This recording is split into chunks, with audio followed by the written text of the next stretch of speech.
Ustaz, saya bekerja di satu perusahaan, saya masuk kerja dengan jaminan ijazah. Tapi ijazah yang saya gunakan pada saat sekolah menyontek, bahkan membayar uang ke guru untuk mendapatkan jawaban. Apa hukumnya Ustaz? Anda berdosa dengan menyonteknya, tapi ijazahnya insya Allah tidak ada masalah. Kecuali kalau memang ijazah itu dasarnya tidak ada, kita nggak pernah ikut sekolah di situ, nggak pernah ikut sekolah lalu kita beli ijazah, nah itu tidak sah. Ijazah tidak sah, uangnya juga tidak halal kita dapatkan setelah itu. Tapi kalau dasarnya kita ujian, tapi ada di antara materi yang sempat kita nyontek, mungkin tidak semuanya, sehingga lulus misalnya, kita berdosa dengan itu, tapi ijazahnya tetap tidak ada masalah. Saya mau nanya, siapa itu jin dan siapa itu syaitan? Apa benar syaitan itu lebih halus daripada debu? Sudah saya jelaskan sebenarnya, tapi ya oke lah. Jin ada 3 golongan, mukmin, fasik, dan kafir. Jin yang mukmin sama dengan manusia, manusia juga mukmin sama. Mereka tidak akan transaksi, tidak akan interaksi, tidak akan menikah, tidak akan ngobrol, tidak ada urusannya. Seperti kita tidak akan pernah urusan panggil-panggil jin, teman, ajak makan tuh nggak ada. Kita tahu hukumnya nggak ada. Jin yang fasik, jin muslim yang bobrok, pasti banyak dosanya, sama manusia yang fasik, sama jin yang kafir. Nah di alam jin ini, jin yang fasik sama kafir namanya syaitan. Jadi semua syaitan pasti jin, tidak semua jin itu syaitan. Di alam jin ada dakwah, kayak kita mungkin ada dakwah, ada jin beriman. Kalau bukan karena iblis sudah minta kepada Allah agar dipanjangkan umurnya, sudah lama dibunuh sama jin beriman tuh. Jadi syaitan itu adalah bagian dari jin yang dipimpin oleh iblis. Bagaimana kalau ada seorang ustadz atau kiai yang bisa melihat hal-hal gaib dan masa depan, apakah ini juga termasuk syirik? Ini maaf, bukan kiai, ya. Ini dukun. Ini dukun, nggak ada itu. Bagaimana cara? Gitu kan? Ini semua tidak mungkin terjadi. Ini semua khurafat yang masuk ke dalam sebagian orang dan memakai nama suci. Nama kiai itu suci. Kiai, guru, ustadz, itu semua nama-nama yang suci sebenarnya, nama orang-orang yang menyampaikan agama Allah. Bagaimana mereka bisa kontaminasikan dengan melihat jin lah, melihat inilah, menebak masa depan? Ini nggak ada semuanya. Gitu kan? Nabi Muhammad SAW, guru dan kiai kita, disepakati oleh semua ya kaum muslimin. Nggak ada orang yang berani mengatakan kecuali dia bukan muslim bahwasanya Muhammad bukan kiai saya sallallahu alaihi wasallam. Kita pasti mengaku beliau kiai kita yang paling besar. Semua mazhab apapun ikut kembali kepada Nabi SAW. Nabi SAW kalau didatangin oleh beberapa sahabat yang bertanya dan beliau belum tahu hukumnya, belum ada wahyu, beliau diam, tidak ngomong. Nunggu sampai turun wahyu baru beliau mengatakan, siapa tadi yang bertanya? Si fulan angkat tangan. Telah datang kepada saya wahyu begini. Nabi SAW tidak tahu yang gaib, menunggu informasi datang. Bahkan kadang-kadang lewat 1-2 hari baru Nabi SAW menerima wahyunya, gitu kan? Waktu dituduh Aisyah berzina, nanti akan kita bahas itu dalam dosa besar tentang menuduh orang mukminah berzina, itu sempat wahyu terputus dari Nabi SAW kalau tidak salah sebulan, nggak ada wahyu turun. Nabi SAW tidak tahu benar nggak istrinya berzina nih. Sampai beliau bingung sendiri menghadapi Aisyah pada saat itu.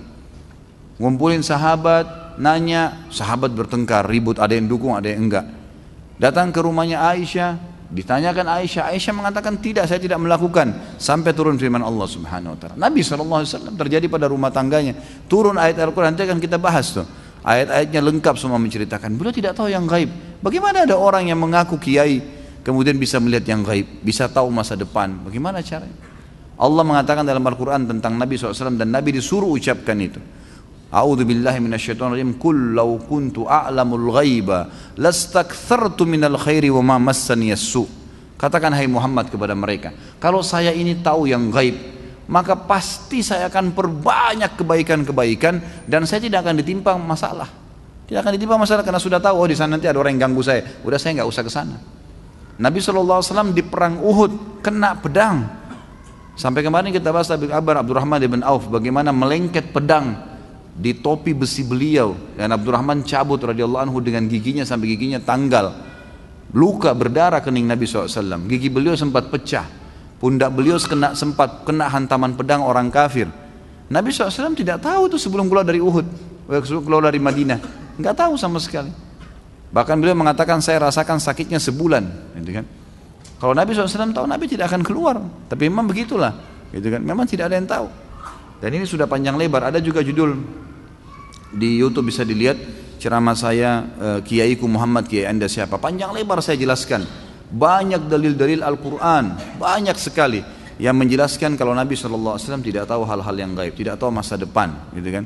Jelas semuanya itu. Apa yang harus kita lakukan apabila lupa Jumat, jumlah rakaat ketika sholat, dan bagaimana tata cara sujud sahwi? Tentu saja diambil yang lebih sedikit ya. Kalau misalnya sholat 4 rakaat lupa 4 atau 3 ya, diambil 3. Ini kemarin kalau ikut tabligh akbar terjawab nih, riwayat Abdurrahman bin Auf itu kan. Bagaimana beliau waktu Umar bin Khattab dulu dengan Ibnu Abbas radhiyallahu anhu ajma'in bingung. Kata Umar kepada Ibnu Abbas, apakah kau tahu hadis Nabi SAW tentang orang kalau lupa rakaat salatnya? Kata Ibnu Abbas, tidak ya Amirul Mukminin, di zaman khilafahnya Umar. Lalu kata Ibnu Abbas, apakah anda punya informasi? Kata Umar, tidak ada. Lalu kata Ibnu Abbas, tiba-tiba Abdurrahman masuk kepada kami dan berkata, waktu kami tanya, beliau mengatakan, saya punya kabarnya. Kata Nabi SAW, kalau seseorang kalian sedang sholat, kemudian dia lupa 2 atau 1 kali dia sholat, dia pilih 1. Kalau dia ragu 3 atau 2, dia pilih 2. Kalau dia ragu 4 atau 3, dia pilih 3, gitu kan? Kemudian dia sebelum salam sujud sahwi 2 kali atau 2 kali sujud. Dan sesuai kita sebutkan, sujud sahwi boleh membaca bacaan-bacaan sujud, dan diantara duduknya tidak usah ya, baca apa-apa. Jadi begitu selesai tahiyat, sudah selesai, sebelum salam sujud, baca 2 sujud, kemudian duduk, nggak usah baca apa-apa, sujud, baca lagi bacaan sujud, kemudian duduk, lalu salam. Ini kalau kita mengingat kelalaian kita sebelum salam. Kalau misal antum sholat, udah salam nih, udah bubar, berdiri ke masjid, atau lagi duduk, kemudian buka HP, ternyata kayaknya tadi kurang 1 rakaat deh. Tapi kita sudah selesai sholat nih, maka langsung berdiri, tambah rakaat yang kita lupain tuh, langsung saja Allahu Akbar, misalnya 1 rakaat kelupa, sholat 1 rakaat sampai salam, gitu kan? Kemudian setelah salam baru sujud sahwi. Sujud sahwinya setelah salam, karena ingatnya setelah salam sholat awal. Ini hadis Bukhari dalilnya, bahwasanya Nabi SAW pernah habis sholat, rakaat kedua sholat asar, beliau salam. Begitu tahiyat pertama langsung salam. Lalu beberapa sahabat bingung, kok asar 2 rakaat, tapi di depan saf pertama ini ada Abu Bakar, ada Umar, ada sahabat-sahabat yang senior, dan mereka tidak bicara. Nabi SAW seperti umumnya habis zikir, beliau langsung berdiri menuju ke pintu masjid, lalu menunggu di pintu masjid adakah sahabat yang mengeluh, yang mau minta sesuatu pada beliau, gitu kan. Sampai ada satu sahabat Badui datang kepada Nabi mengatakan, ya Rasulullah, apakah sekarang sholat asar sudah berubah menjadi 2 rakaat, atau anda lupa, turun wahyu nggak menyampaikan itu? Kata Nabi, saya tidak lupa, kan gitu. Dan tidak ada wahyu turun, artinya Nabi yakin ini 4 rakaat beliau kerjakan. Ini hadis sahih riwayat Bukhari. Lalu kata Nabi SAW dalam riwayat lain dikatakan memegang tangannya orang ini lalu berkata, masuk ke masjid, kebetulan sahabat belum bubar. Apa benar yang orang ini bilang? Benar nggak saya tadi cuma 2 rakaat? Kata sahabat, benar ya Rasulullah. Langsung dalam riwayat ini Nabi SAW hadap kiblat, bertakbir, semua sahabat ikut, menyempurnakan 2 rakaat sampai salam, setelah salam baru sujud sahwi. Berarti memang kalau ingat setelah itu sujud sahwinya setelah. Adakah doa yang dapat ditujukan kepada seseorang untuk dia membayar hutangnya pada kita? Setahu saya tidak tahu ya, ada riwayat khusus masalah ini. Yang ada riwayat itu kalau kita terlilit utang, gitu kan?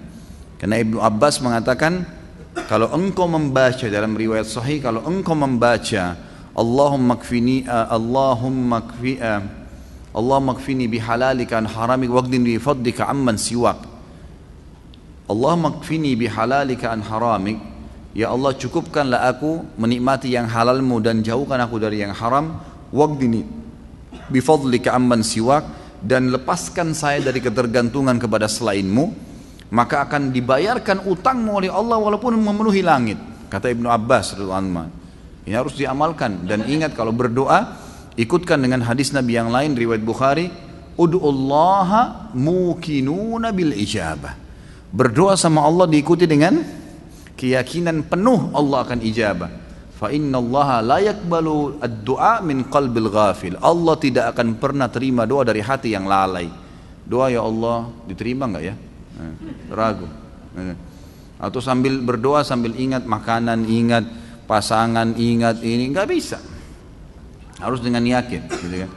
Jadi kalau doa untuk buat orang lain bayar, Allah alam, yang saya tahu berdoa kepada Allah bisa, itu bukan mustahil.